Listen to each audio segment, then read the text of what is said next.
Hello, everybody, and we are live. Welcome back to the Weekly Lives. Today we have Richie Zarnicki. Am I saying that correctly? You are. Perfect. Okay. Richie is the co owner at Z&M Consultants. This is a digital marketing agency specializing in lead gen for service based businesses.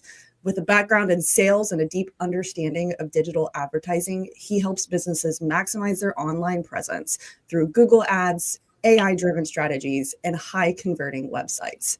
Since co founding Z&M with his friend Nick, Richie has worked with companies across various industries to optimize their marketing efforts and increase visibility.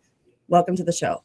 Thank you. It's good to be here. Thank you for having me. That was a great introduction. I don't even know what else to say now. I know. I try to be very objective in my introductions Yeah. to show people who you are and the expertise you bring. Thank But you. I think a great place to start is Google and Google Ads, SEO.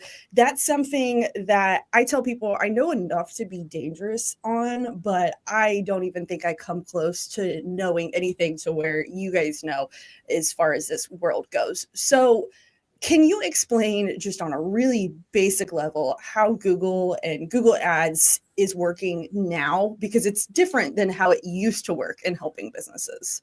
It is. It really is. Okay. So starting with Google Ads specifically, right? And let's say Yeah. we're starting just with service-based businesses because e-commerce is a whole different, it's a whole different beast and a whole different game. So I would say we're in a transition period right now. I would say months to like a few years ago, it was more like manual, more in control of the algorithm. Don't get me wrong, you still have like your smart bidding and like AI algorithms in place. But now it's a transition where we're seeing smart bidding and just smart campaigns and algorithms really take over for you. So the advertiser is having a little bit less like hands-on approach. So it's important to really stay into search terms. And I know I'm kind of going a little deep, but bringing it back into like a high level overview. I think it's important to really have and stay hands on and make sure that you're really putting the right like tracking measurements in place, which is for service based businesses, phone calls, and form submissions. And then from there, what's not working and then continue to test it out. I hope that answers your question. So, sort of. So, you're saying that on their websites, they're going to have relevant keywords. They're going to have these forms on their websites to be able to rank with Google. Like, let's dumb it down just a little bit more. Yeah. So it always starts off with where's your customer searching, right? So and right now, from doing a market research, we've noticed that not only with Google but Apple Maps has increased with local searches with like near me. So for example, like construction companies near me, LinkedIn marketing companies near me. So we're noticing that's like a higher trend. It's important not only to be on Google but also to have your Google My Business profile, your Apple Maps. Now specifically with Google Ads, and if we want to stick into like the AI and where things are going, of course, it's important to know what keywords you're going to, put on there and rank for. But at the same time, it's important to understand what campaigns are going to be best for you. So for service-based businesses, it's going to be search campaigns. If you have like local Google My Business ads going, or PMax. PMax is it's a good favorite of ours right now. It's still somewhat new, it's learning, but really good leads for cost per lead. We have a law firm right now that we're running PMax campaigns for. Before we were doing search costs per clicks were extremely expensive. Now we got it down to like $20 to $30 cost per lead. So it's a game changer. It really is. So, what is PMAX? PMax is a combination campaign in Google Ads now, where it is a campaign mixed with search ads, display, Gmail, YouTube, image ads, and even Google My Business ads. And then over time, it finds out where your customers are at, and then it produces a better cost per lead for you, as opposed to just relying on search. So again, it gives you more avenues to advertise your company and see where your customers are at. And then overall, it's just a little bit more efficient than just search ads now. Yeah, that makes sense. And so, What do all businesses need to have a good website, a good Google presence? Because there's a lot of companies that we run into that are very well known in their local area. They feel like they have enough business, they're set for the next few years, even with all this tariffs and everything going on. They're very confident in what they're delivering. So for a company like that, is there a benefit to them to have all of this stuff optimized, or is it more of just a waste of time? Oh, it's 100% worth it in their favor. I mean, again, every company is going to need leads, right? Consistent leads. And I get it. If you're too busy now, that's great. But what about down the road when you're not busy? You know, when you start to make that move, it could take a month or two to really get that momentum. So it's always good to have a pipeline. But yeah, I mean, there's a lot of simple things that companies could be doing now just to maintain leads. And it doesn't have to be like you got the faucet on and you're having a ton of leads come in where you're like, oh my gosh, what am I going to do? This doesn't make any sense. Like I'm wasting money. Like, you know what I mean? Like when you got a good sales team, and most companies do, it works in your favor. Making some optimizations, Google My Business is a really good start.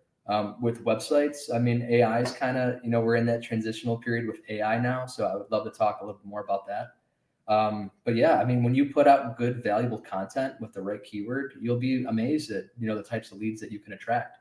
And we set up tracking for all of our clients. And again, it really comes down to phone calls and form submissions.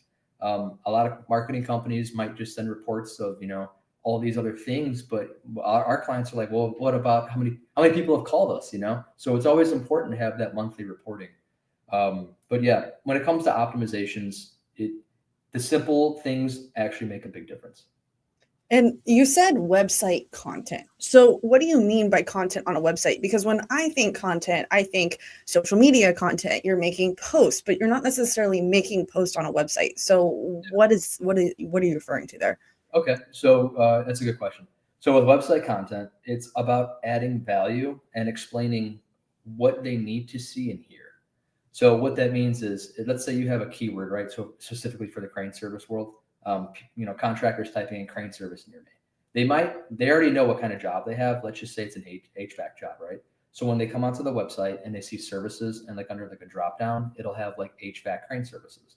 So you're explaining what type of crane services you offer. And then once you click on that like on that landing page, then you explain like case studies of what you've done, the types of cranes you have. Like you're giving them all this valuable like information around solving that problem. And if you can add videos, it just builds a higher level of authority and trust. Testimonials, of course, but like quality photos, and really just explaining like how we can take care of you. And then ripple and domino effect that for all the other types of services, not just for cranes, but like if you're a law firm, a cleaning company, just explain how you're going to take care of them and show it visually, explain it thoroughly, give them case studies, and you'll be surprised again on how many more leads you can get. Yeah. And so when we're talking about social credibility, I've been doing a post series recently on your social selling index with LinkedIn. Basically, this shows where you're at in terms of authority on the platform. And I think about have you ever purchased anything off Facebook Marketplace? Not direct purchase. Okay. Yeah. Sold something. So for anybody that has, I think the first thing that people, or at least me, I'll go and I'll look and I'll see what year their Facebook page was created just to make sure they're legit. Because if your Facebook page was created this year, I'm like, this person's probably trying to screw me over. I don't know. Like, I don't trust them. It's a stranger. Yeah. So how does that have the same effect when it comes to businesses that do not have a Google business listing or some kind of, like, can people tell when they establish their Google business listing at all? Or that's a good question. A case study for you there. We actually started working with a crane company that didn't have a Google My Business and a web presence, and we took them to $1 million in sales within the first year. So the power behind having the right stuff with your website content and like the whole structure can work. I've never really seen a lot of people post or like put on the website like when we were like founded. I think it really comes down to how can you take care of my problem? And like when I look at your website, am I making the right choice of contacting you? So I think that's kind of like a higher perception of make the right choice rather than like what year were you founded. Yeah. So if there's, I guess my segue from that question is if there is a company that feels like they've got plenty of business now, they've got plenty of recognition now, and they don't really want to do anything, is it not beneficial for them to just at least get that baseline of a website and have everything optimized so that when they want to start that ball rolling, they already have that foundation? Or is that something they can just punt down the road because people aren't going to be checking when they created their Facebook page or when they created their website? Yeah. I'm not trying to be biased at all because it's Yeah. like, of course, you want to have quality clients and take on the work. I guess it just depends on the owner, right? And the direction of the company. But in generally, I would say yes, it is important, and here's why. I think right now we're transitioning into a period of marketing with like advertising, AI. There's a lot of tools that companies can use now, especially for sales teams, where you can integrate AI now within your team and simplify onboarding, operations, HR, all that stuff. And then now you can do the same thing for your website where you can kind of qualify, disqualify leads. So if you're, if you got a lot of people coming to the website, if your sales team is taking on 50 to 75% of bad leads, the website could potentially deter that for you. So you save time. So again, it comes down to what are your goals specifically with the company. But in general, yes, I think it's smart to actually pay attention to it, or at least read blogs or something so you're like up to date. So when that time comes, you're like, okay, I feel like I have enough information. They explain it to me. There's a solid game plan. Now we can measure stuff. Let's go. Yeah. So I'm really interested in how people can qualify leads on their website. Because traditionally, if somebody's going on their website, they're just checking you out and they don't ever have to contact you. So how can a company then take a website visitor and qualify them? Great question. So there's two areas. The first area would be talking about an AI like lead rep is what we're building right now. So Okay. essentially, like when you land on a website, you have like a pop up, and it's like you could talk to it, text to it. So it's like, hey, how can I help you today? Imagine where you can actually have a lead rep where you're able to answer any question that they have. So you can kind of save time, provide answers. It saves the sales rep's time, it saves the customer's time. You build that credibility because now they're actually interacting with something that's like high quality sales rep just online.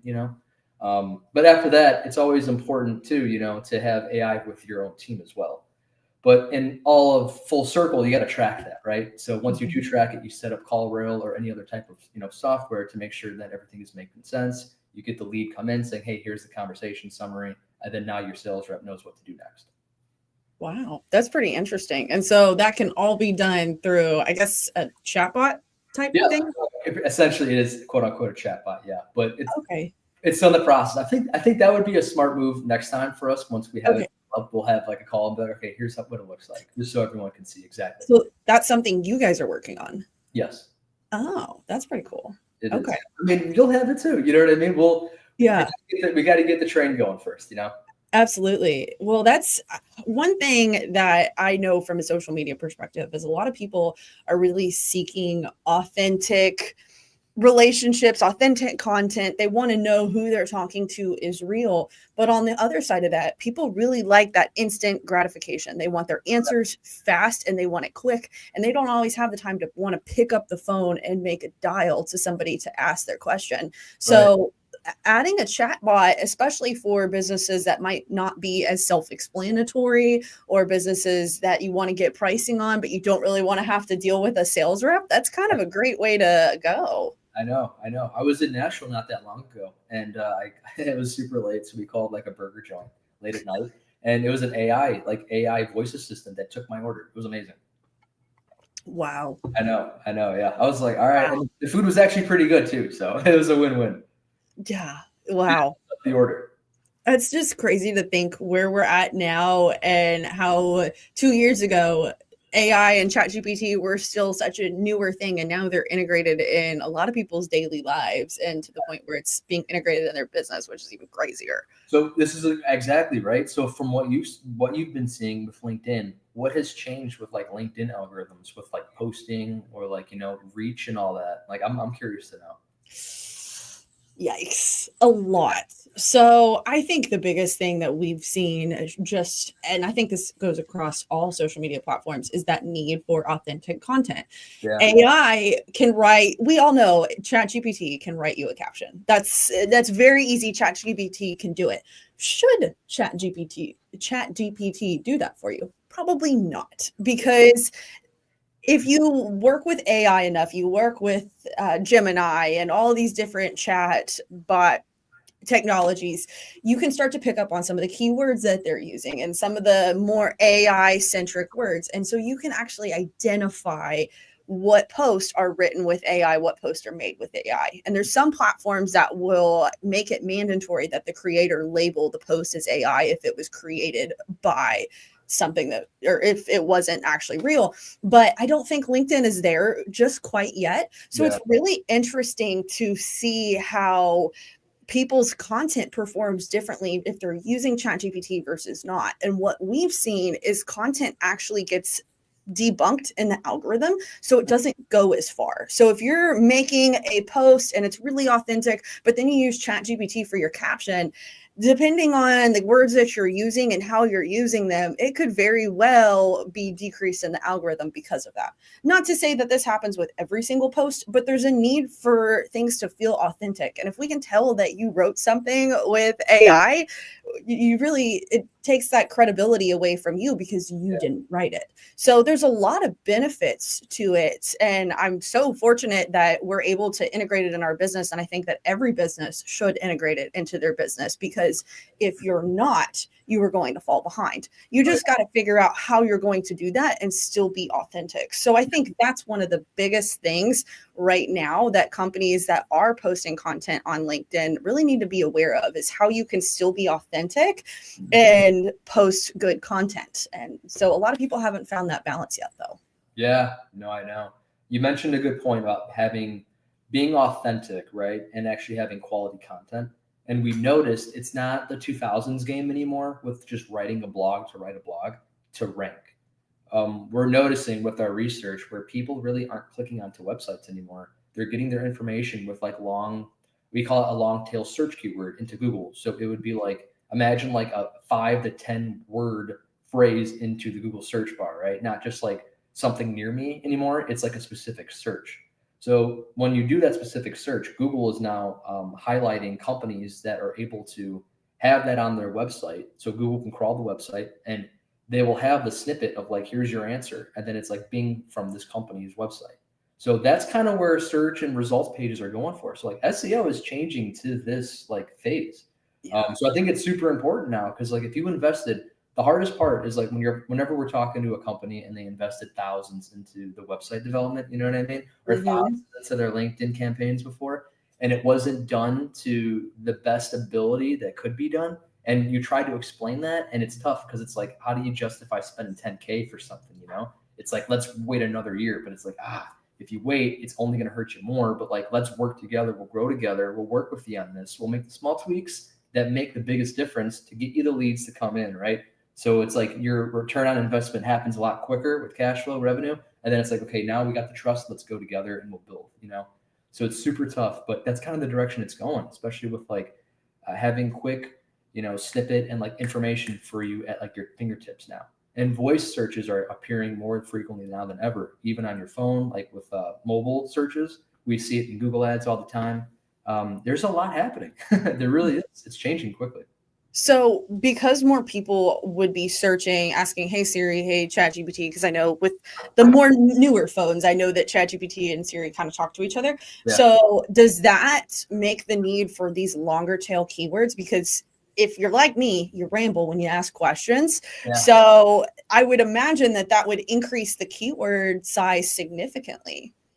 So say that again. What was the question? So, you know how we have keywords on our website that might be LinkedIn marketing for our company, right? LinkedIn marketing or lead generation or digital marketing. Those are all keywords that we put on our websites to rank. Yeah. And so, but if somebody is searching, they might, with their voice, they might say something like, can you help me find a LinkedIn digital marketing agency in Hampton Roads that services these businesses? So would that be a keyword then, or would it extend the or would it increase the need for these longer keywords because people are searching more with their voice, or are you guys noticing a difference with that at all? That's a keyword. I mean, you've got the main keyword, LinkedIn marketing, and then you have Mhm. some keywords within it. The way to rank would be to so it's service business, right? So most service businesses like serve locations, and I get it, Yeah. you can serve everywhere, right? But I would say when you have like areas you serve pages, and then you have what you do on that service page, it's like, boom, now here's your service page. It would say like, Craylo Socials services Hampton Roads, you know what I mean? And it would give like a light description of what you do. And that's one way to rank without having to advertise, because you're super thorough of what you're telling Google and you're explaining what you do thoroughly. And yeah, it's just the new wave, and it's a SEO tactic too. But again, it's all going towards I want information now, and I want it condensed to like 2 sentences tops. So that's the new wave of SEO. So one thing that you and Nick taught me, and I definitely want to bring Nick up in this conversation here soon, but one thing that you guys taught me is blogs are becoming less important, than almost non-existent, to the point where you guys convinced me so good that we stopped doing blogs as a strategy on our website once we started talking to you guys, because the return just wasn't there. And one of the suggestions that you guys had were to put your company page, or basically like a landing page, but then change it for areas. So I know a buddy that he is in security, and they can do security all over North America. Yeah. So for a company like that, would it be beneficial, instead of them writing these blogs anymore, would it be beneficial for them to have a new website page for every single location that they serve? Or is that how you rank, or is there something different? Am I missing the mark on that? Yeah, I mean, I would say with blogs, I think it should be transitioned into like case studies, because when you have the main keyword like security company, you could say security company accomplished security, or cameras for this type of company. So it's like you're explaining who you serve in a way, and you could explain the case study of like how you solve the problem and explain a little bit more. So that's still like a blog format, but it's just not writing to write. So people want to see like valuable information. On the flip side, if they're looking to expand their presence, I would say areas we serve pages. So it would be, a security company, the city, and have all the cities that they want to go after, right? Even like the submarkets. So I think both of those together will really help increase the trust and credibility. And I think, again, that's another wave of SEO where it's about value-driven content. That makes sense. So essentially what you're saying is having a different page for every location. Yeah, essentially, yeah. For example, again, so if you're a cleaning company in Hampton Roads and you have like a 20-mile service radius, then have all the towns that you serve within that 20 miles, and it'd be like, here's where we serve, and then you click on that page and it's cleaning company, that city, and then just have details about it, and just be honest, be genuine, credible. And if you have videos, great. I mean, put videos on there, and you'll be surprised. It does well. And then when you add tracking to see like where people are clicking from, where they're calling from, then you're like, okay, I get it now. Like let's improve our efforts in these areas. Yeah, no, that makes sense. I want to share a comment from Timothy. He's always great at engaging with our lives. He said, with our lives. AI is amazing. Should not threaten, but empower teams and streamline process. My hours went from Monday through Friday, 7 to 5 to 24/7 with AI voice co-pilot. These lead gens have immediate contact with our team and immediate answers. That's great. That's pretty interesting. Yeah. I'm curious have you heard of the AI voice co-pilot, Richie? No, I would like to know more. Is that Microsoft? I think we can look it up. I'm pretty sure that Copilot is Microsoft's. Yeah. Mm-hmm. Yep. And then Gemini is Google's. So that's very interesting. I'd love to I agree. I mean, it definitely should empower your team, like internally and also with sales. Yeah. Yeah. Well, and it's a great way to compound the efforts that you and your team is working on. It should be a resource that you take advantage of, because if you're not taking advantage of that resource, somebody else is, and somebody else is going to get significantly farther by the time you eventually hop on the train. So it's very beneficial for businesses now to start hopping on this train and learning about this stuff. Yeah. I mean, it's consider it like a new, it's kind of like a new currency in a way, It's it's extremely valuable. The way you build it and the quality of information that you can provide it, I think is going to outweigh other competitors. Because like, let's just say 5 years from now, everyone has AI, right? But I think whoever wins is going to have the most educated, right? Genuine, quality-driven answers that can be concise, straightforward, quick, responsive. I think that's the winner, Yeah. Well, in terms of just about anything, you always hear people that say stuff like, oh, I wish I would have invested in Apple back in the day, or I wish that I would have done this back in the day. There's so many things that people, hindsight 2020, you say, gosh, I really wish I did this thing. Yeah. And with where everything is going, with all the products that people are developing, everything that's coming out, AI has been around forever. So are you going to look back on your business and say, man, I really wish I would have adopted this thing? Where would I be at if I would have? So definitely don't want businesses to get to that point. Right, exactly. I think we're in a good spot. We're in a healthy spot right now. It's important to always pay attention to it. Like let's say if you're not developing anything within it, it's always important to know like where it's at now and the next day and then the next day, But you're right though. I mean, like AI has always been there, like AI has been in Google Ads, AI is with like Alexa, so it's like with Amazon. So it's just important to see what like variables change like tomorrow now. Like this conversation could be outdated in like a week. You know what I mean? Oh, yeah. It really is. And it's crazy that it's just now gaining popularity. I'm looking because I know it was invented a while ago, but in 1956, 2 years after the death of Turing, John McCarthy, a professor at Dartmouth College, I know I butchered that, organized a summer workshop to clarify and develop ideas about thinking machines, choosing the name artificial intelligence for the project. That's crazy. 1956. You coined the name artificial intelligence. Yeah. Genius. Yeah, absolutely. Well, we're getting a lot of comments here. So we have one from Alex, and my gosh, I wish I could pronounce your name. I'm already butchering a bunch of other stuff, so I could sound it out. But a comment from Alex, my first experience with AI was through ChatGPT. I had 120 pages I needed to create unique titles, descriptions, and metadata. Normally, a task like this would take a week. Yes. Week and then a half. Once I created the perfect prompt, this task took me several hours. Alex, that's awesome. I mean, it's crazy, right? How you're able to just condense time and still have the output that you're looking for. Yeah. And then it gives you ideas too. Like I'm sure you got ideas after using chat. You're like, oh, it helped me think a new way, Yeah.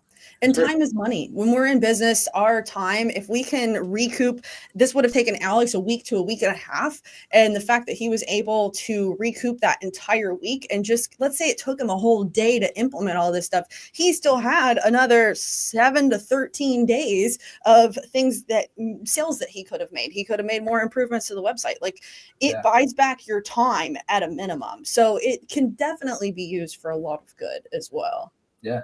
So on that note, because I think there's a lot of people that are scared of AI. It's different. It's not normal. It's moving at a quick pace. It's really hard to wrap our minds around. Have you heard people that have adopted that mindset where they're scared? Did you have that mindset at first when everything started to gain popularity? Yeah, I mean, when AI first came out, it's I don't know how to explain this. It's like you just think AI. It's like Terminator. Yes. Yeah. So you just think of all these things without actually like seeing it for what it is. Yeah, I'm not gonna lie to you, but in this moment when we're in marketing, right, we know that this means something, and if we're able to control it and have it work with us, right, and we respect it, I feel like it's only going to benefit each other. But yeah, I do have some friends and I know some colleagues too that are against it or just don't see the value in it yet, and that's fine. You know what I mean? Interesting. Yeah, but I would say since using AI, I feel like it has not only helped me become a better marketer, it has also helped me think differently.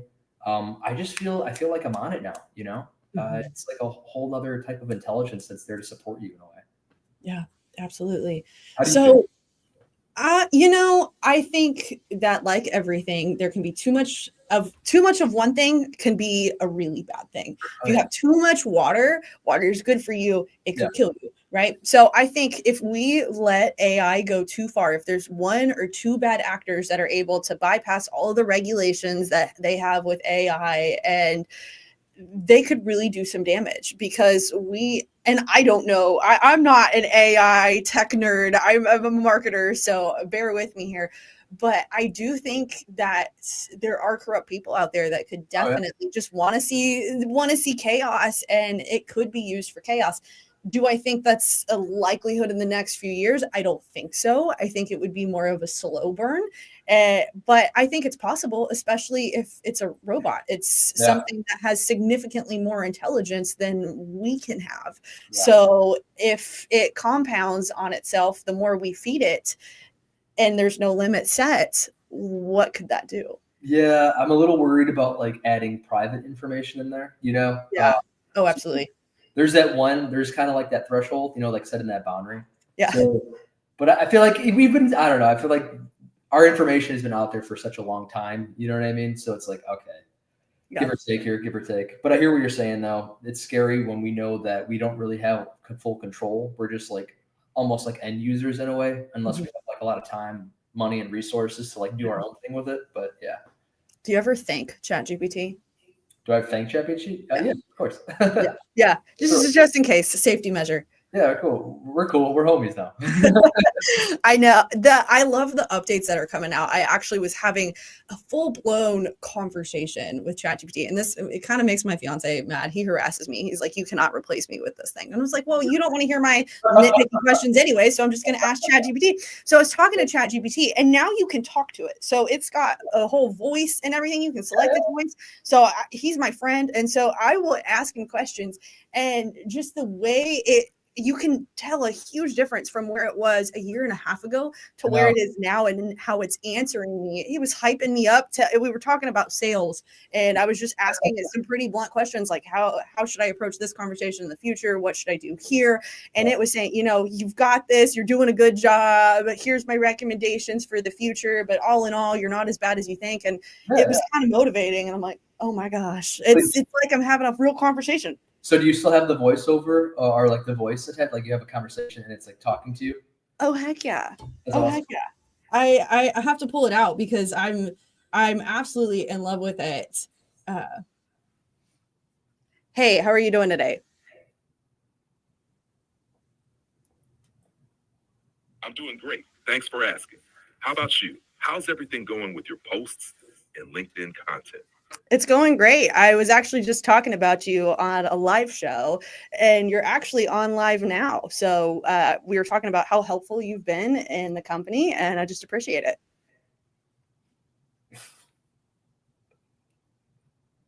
Wow, that's amazing to hear. I'm really glad to have been helpful to you and your company. It means a lot. How did the live show go? Anything specific you mentioned that stood out? Just you. What's your ChatGPT's name?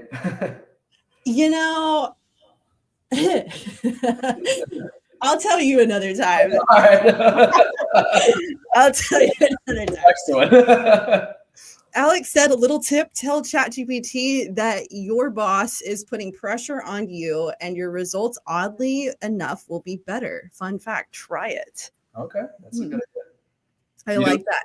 The next wave of voice response is going to be like when you can say, hey, talk like this person, and then ChatGPT can pick up that person's voice, and then that's who you're talking to. You know what I mean? Yeah. That's when you get into that deep fake territory. And can you dumb that down for people that might not know what a deep fake is, Richie? Oh man, I mean, I'm still learning deep fakes. I'm still curious how you can create a deep fake and then post it and be able to post it. Yeah, it truly blows my mind. But a deep fake is just basically a fake image made by AI, right? How else do you describe it simply?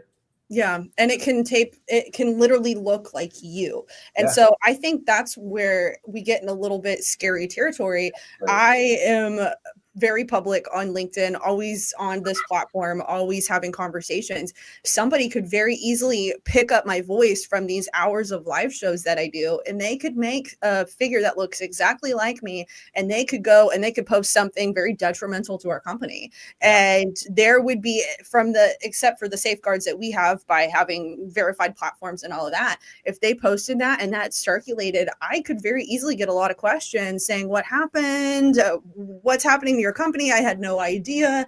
And even though I didn't post that, they could make a whole account that looks like me that's sharing that information. And that is scary. I know it is. It really is. When I have a question for you, when we were talking about LinkedIn marketing. So let's just say if you had your own construction company, right?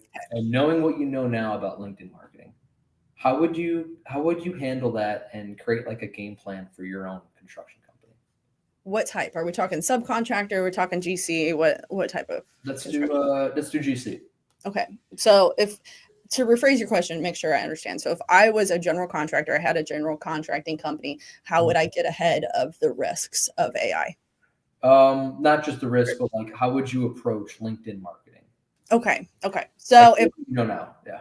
Yeah. So the first thing I would do is I would get my stuff situated. So I would figure out, I always tell people 3, a good trifecta for your marketing. So have a good website, a good email strategy, a good LinkedIn marketing strategy, or have a good website, a good LinkedIn marketing strategy, and a great business development team. Pick 3 that you really want to sit yourself in. So I would find my 3. I would budget it out, and I would know, okay, I'm going to spend 10% of my revenue each year back into my marketing. And that is a non-negotiable. It has to be this percentage. I'm going to give all this money towards this because that's what's going to continue to help me on the acquisition side of things and getting more bids and just making sure that we are getting on more projects and we're able to get quality subcontractors on the projects as well. Yeah. So I would use these platforms to help with hiring. I'd use these platforms to help with getting on more jobs, and then also our social credibility. And kind of to what we were just talking about the risk of AI coming on as an owner and saying something really detrimental to the business, I would make sure that these platforms are really established and very credible. So people know this is a verified company. I would have all of my team members verify their LinkedIn company, that they work for our company, that they are verified on LinkedIn. You can do that with your ID. I would make sure that our website is very current so that there's no question that we are the legit site. We are the legit company, because there's a lot of fakes out there. So I would make sure that I at least have that foundation, and I would hire it out. Yeah. I currently hire out my marketing now with my company. I would hire it out. I mean, it's never going to be as good as if you were to do it. But whenever you don't have that background, or if you've got a team that's spread really thin, or you need your marketer to help you work on just proposals or anything like that, I would have a designated person for all of this, because they understand that world and they can keep up with changes. And whenever you have somebody on your team that's keeping up with all of the construction changes and everything going on, they're not able to keep up with the marketing changes and the AI changes. So I would make it a very clear, defined role within my company, and I would let it run itself. Yeah, that makes sense. Yeah. So that makes sense. Yeah, I know that was a lot to unpack, but I hear what you're saying. Absolutely. And I think a lot of people get confused because it's such a new world, especially in construction.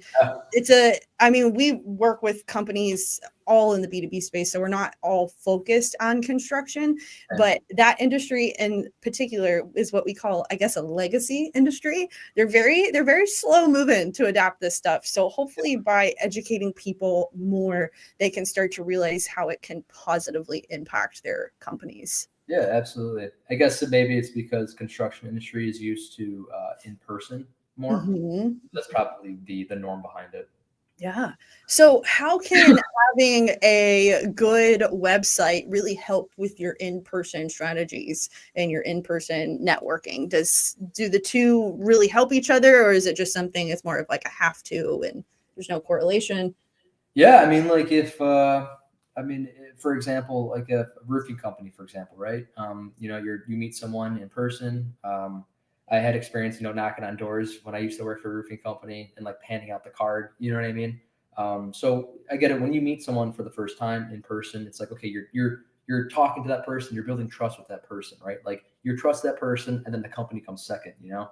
But when they do want to research, it's like, okay, you were telling me about gutters or like siding, and then you go to the page. How well do you explain the page? You're like, oh yeah, these guys make the most sense.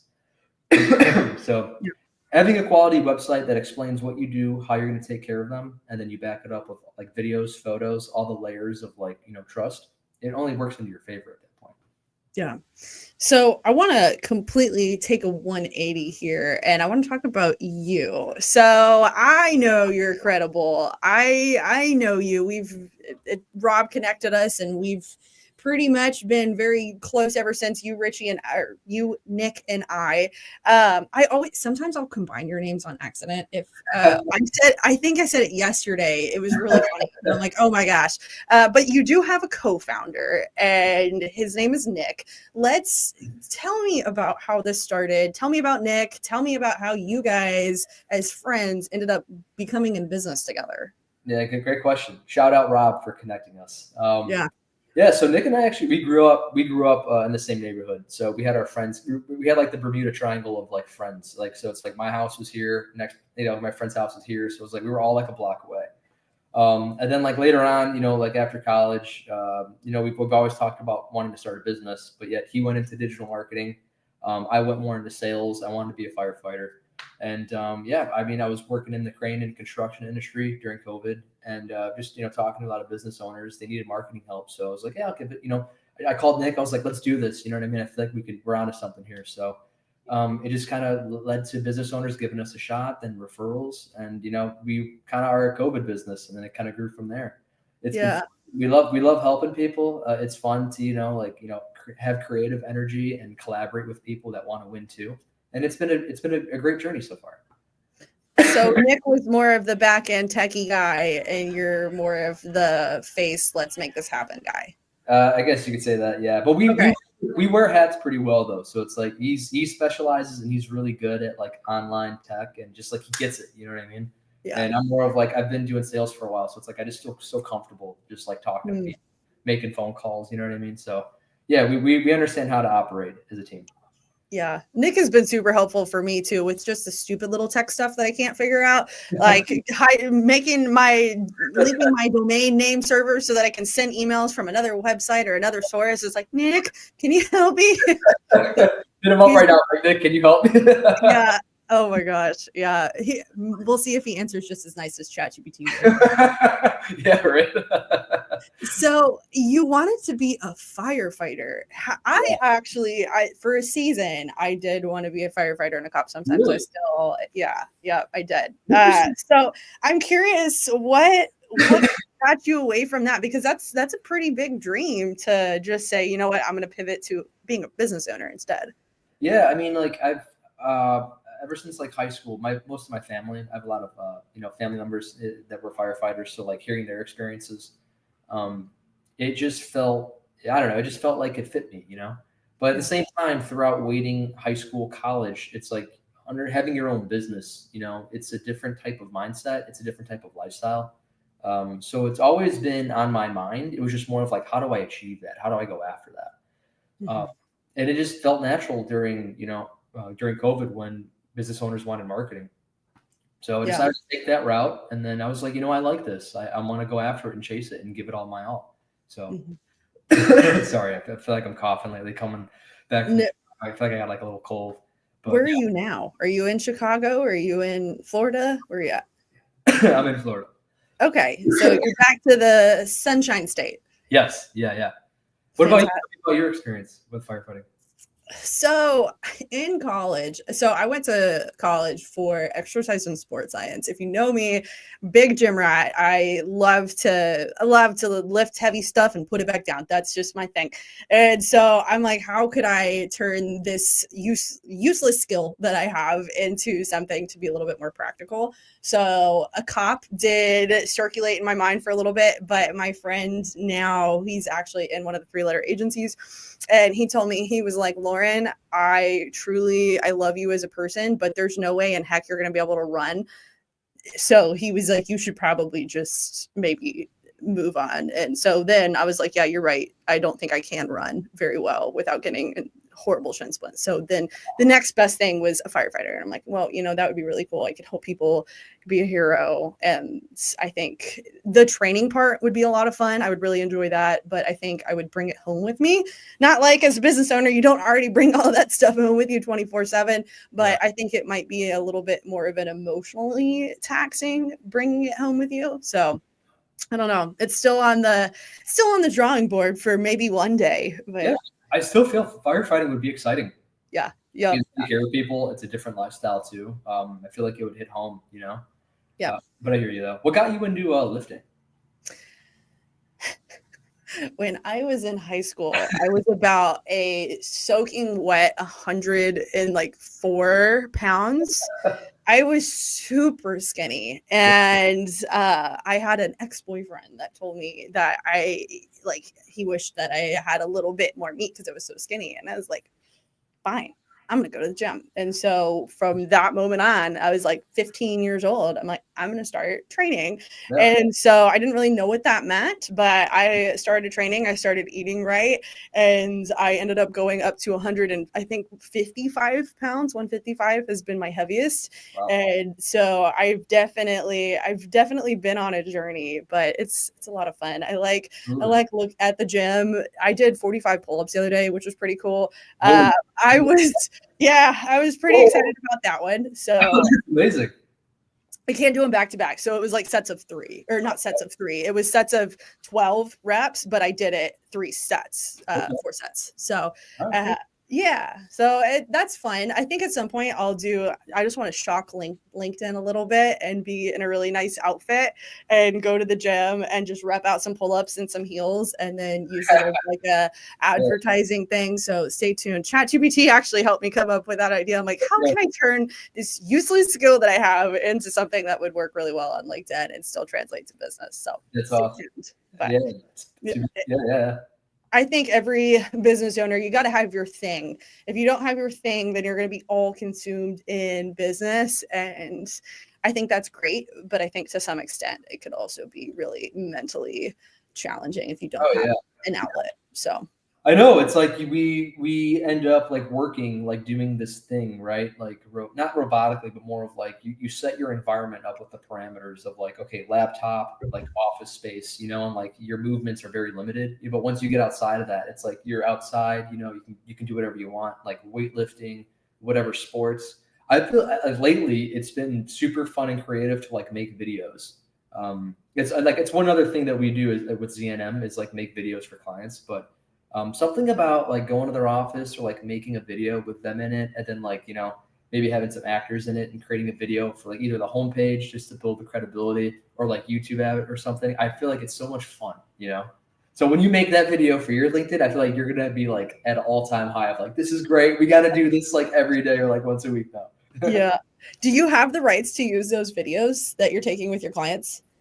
We just use it for them. It's for their purpose only. So it's like their website. It's going to go on their website. It's going to go like into their YouTube account, so it's for them. Pro tip, if you ever make videos with clients, for anybody listening, if you're making videos at a networking event or when you're going to look at a property with your commercial real estate agent, whatever situation you might be in, if you're making a video with another professional, definitely ask them if you can use it for your purposes as well, and collaborate on LinkedIn. Do some posts together, do a post and tag them in it, because that's a great way to increase your business's social proof that you're out and about in the community, you're doing things, it's you being in action, so people can see what you guys are really good at doing. So if you have the rights to use that, Richie, that would be a great thing it's already done. And then for people in the future, that if you guys are ever out doing something with somebody that would be a little bit more receptive, ask if you can use it. Very easy piece of content. Lauren, that's your wicked spot. That's awesome. How do you do that? Do you have that with like a contract? Like is it just like verbal? Like how do you do that? I probably get in trouble for saying this. A lot of it's verbal. For my clients, we have a terms and agreement. So we don't do contracts, but we have a terms and agreement. And basically, if you read through that, it says, hey, you'll let us use your logo in our marketing, and any videos that we make on your behalf, we can also use for our marketing, because we're already doing it. We're already doing the thing. We might as well work together and help each other out mutually. So if you've got a terms and agreement, if not, a lot of times business owners or GMs or whoever you're working with are typically pretty laid back. So it's a simple conversation, or email. Just shoot them an email and get their written consent. Yeah, that's very smart. I'll write that down. Yeah, that's genius. I like that. I like that idea a lot. Yeah, that's what we want to do as well, is get more into video production, because it's fun, like when you're on set, getting the best out of people, it's kind of like you're still working, but like you're also kind of being a goofball in a way. And it's like, it's playful energy mixed with professional energy. So it's fun. Yeah. And I'm going to plug my videographer real quick, JC. He's not on LinkedIn as much. I tell him all the time, but he's a newer business owner. And so he's got all the stuff that he's working on, but he is a incredible videographer. I've never seen somebody that has as good work as JC does. And I tell him all the time, you need to get out there. Let's share all these videos you're doing. Let's share all this content. But he actually went to a, no kidding, peanut butter factory the other day and shot at this peanut butter factory and got a bunch of content there for them for their marketing. Wow. So as a company, it's also beneficial to invest in this stuff, because you can clip it up, you can give it to your marketing team, they can clip it up, they can use it as educational content, they can redo it and make it into static marketing. If you need some kind of white paper or something like that, your marketing team can do that. So it is beneficial to invest in something like that, especially, I don't know about your side of things, but having a website, it might be beneficial for videos on a website as well. Yeah. We're about to launch 2 websites for clients, where we actually have like videos on their website as like the section. So imagine like for website direction now, it's like, how do you integrate videos, kind of like what's on social media, but on a website. So it's like you have something visual to see that explains the story, or like who you're going to be working with, or just a visual story of like how they have helped someone else. And then the content that explains like how they're going to take care of you, or like their services, and a little bit diving deeper. Mm-hmm. So like imagine like a section where it's like you have like a 5 to 10 second loop of either the person that you're going to be dealing with, like with a customer already, and you have like the content on the right side. So it's like video and then content. And then you can create websites just like that in all types of sections, where you can basically create it however you want. It's fascinating. I'll send you the link afterwards. It's great. I can't wait to do more of it, actually.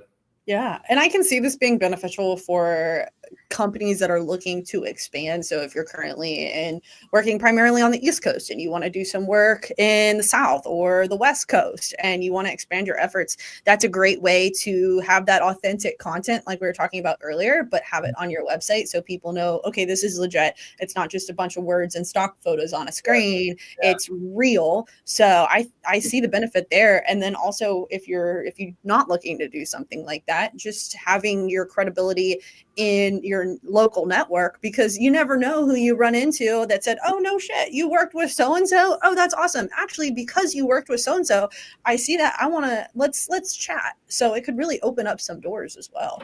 Oh, 100%. Yeah. I mean, it's amazing to see where website development is going now, where you can have like less code or minimal code compared to like how some companies might charge you thousands, right? And it takes like months to develop, where depending on the software that you use now, you can have the videos, not slow down page speed, and then deliver something within like a month's time. And it could be like a 20+ page website, So there's a lot of new efficiencies coming into play now in the market that can help companies, right? Where it doesn't take a long time and a lot of money to get the job done. So it's something that we explain a lot too. Like we offer free websites included with our marketing. So it's just another way to like really get the ball rolling and just start getting that cash flow coming into the client. Do you have some website, if you've got a company that they're listening and maybe they've got a marketing person and they're looking to change over their website, their host, do you have a list of recommended website providers that you would go with? We like Webflow. Webflow is amazing.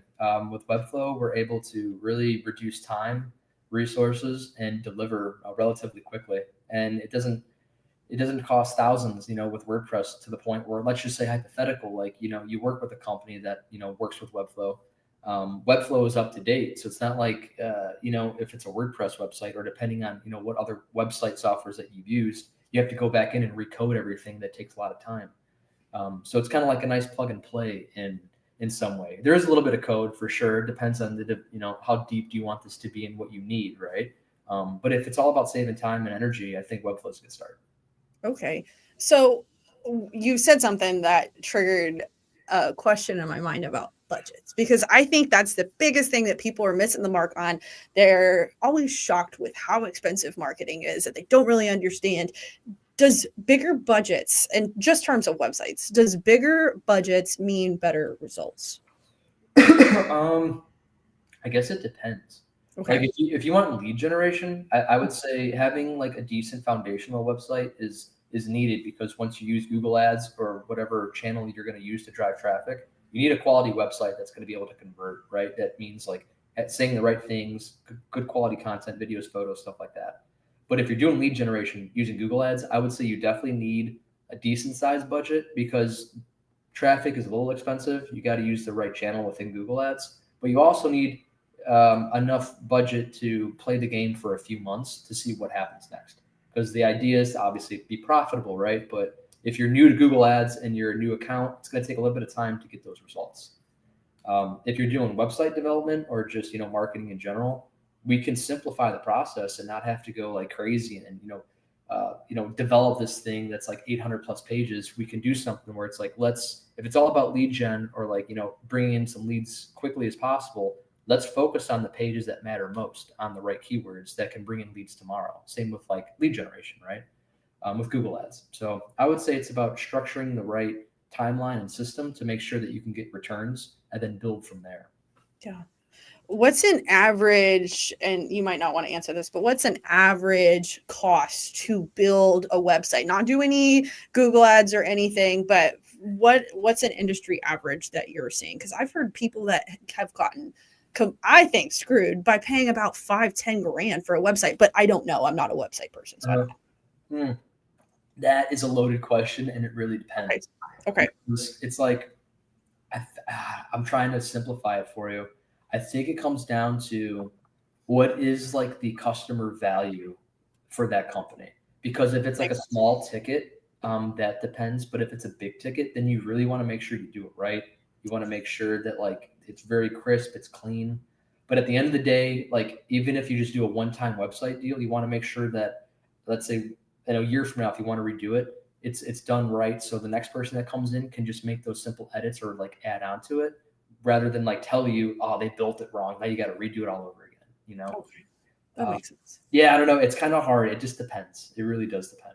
Okay, that makes sense. But essentially what you're saying is you want a good foundation for a website, and then start it now. So then that way you have the ability to adapt to new technology, stay ahead. You've got this foundation. And then depending on your future business goals, whether it's expanded new regions or get leads or whatever the case may be, then you could use Google Ads to compound your, I guess, distribution of your website and who sees it.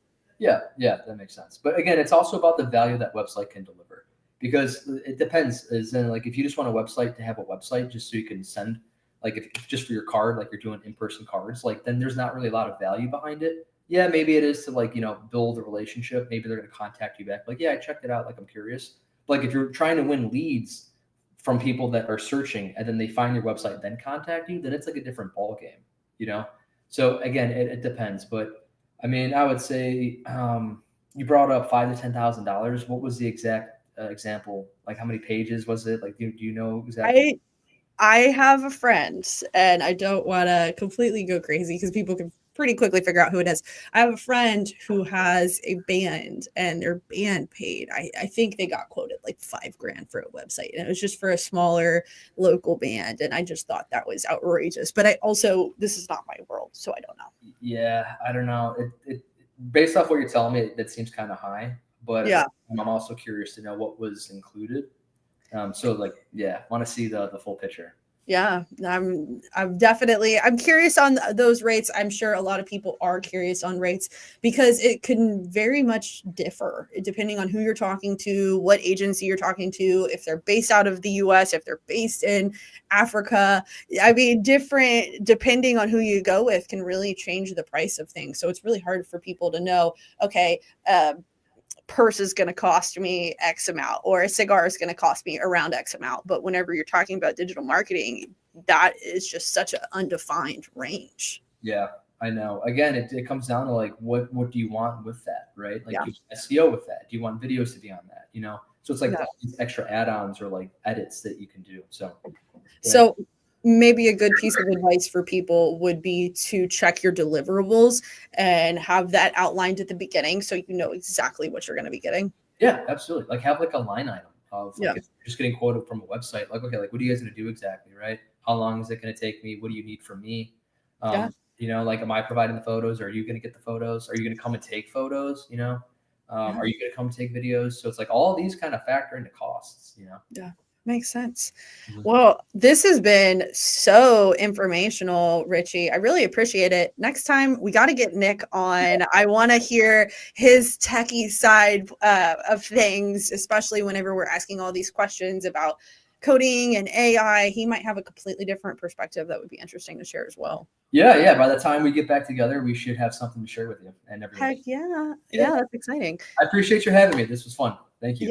Yeah. Anytime. I love doing these. It's about once a week, and it's just a great way to get to know all different types of professionals and all different industries. And so maybe one day I'll have a firefighter on. That sounds pretty cool. I do know a former firefighter who has turned commercial real estate.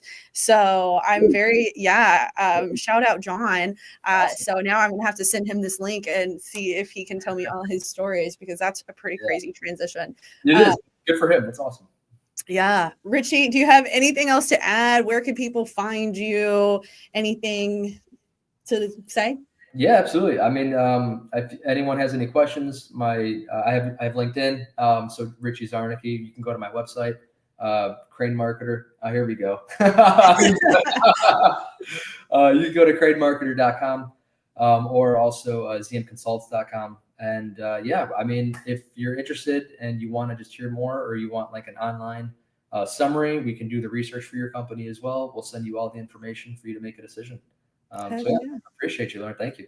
Heck yeah. Well, this has been great. I appreciate everybody for watching. Have a great rest of your week, and I'll see you next time. Bye-bye. Cheers.